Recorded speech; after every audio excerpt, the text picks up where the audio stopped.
Welcome to our channel RK Investor Zone. Today our topic is NSDL IPO.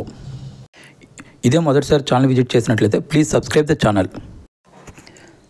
First మనం ఒక కంపెనీకి ఐపీఓకి apply చేయాలి అంటే ఆ కంపెనీ ఎందుకు ఐపీఓకి వస్తుందో అబ్జర్వ్ చేయాలి. కంపెనీలు తన బిజినెస్ ఎక్స్పాన్షన్కి కానీ, డెట్ క్లియర్ చేయడానికి కానీ, బిజినెస్ స్టార్ట్ చేయడానికి కానీ ఐపీఓల ద్వారా మనీ సమకూర్చుకుంటూ ఉంటాయి.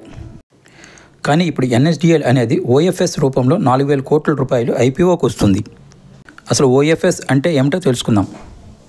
ఓఎఫ్ఎస్ అంటే ఆఫర్ ఫర్ సేల్.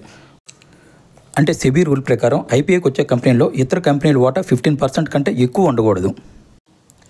అందువల్ల ఎన్ఎస్డిఎల్లో 15% కంటే ఎక్కువ ఉన్న వాటాదారులైన ఎన్ఎస్సి, ఐడిబిఐ బ్యాంక్, ఇతర కంపెనీలు తమ వాటాలను అమ్ముకుంటున్నాయి. ఈ ఐపీఓ వల్ల ఎన్ఎస్డిఎల్కి ఎటువంటి ఆదాయం రాదు. NSDL IPO issue date 30 July, closing date 1 August, listing date 6 August. IPO issue size 4,011 crores, price brand 760 to 800, lot size 18, minimum lot value 14,400, maximum LADS apply 13 LADS. NSDL అనేది డిపాజిటరీ కంపెనీ. మన దేశంలో NSDL, CDSL రెండు మాత్రమే depository కంపెనీలు ఉన్నాయి. Depository అంటే shares భద్రపరచే స్థలం. CDSL అనేది రిటైల్ కింగ్. సిడిఎస్ఎల్లో మోర్ అకౌంట్స్ స్మాల్ ఇన్వెస్టర్స్ ద్వారా ఉన్నాయి. ఎన్ఎస్డిఎల్ అనేది ఇన్స్టిట్యూషనల్ జైంట్.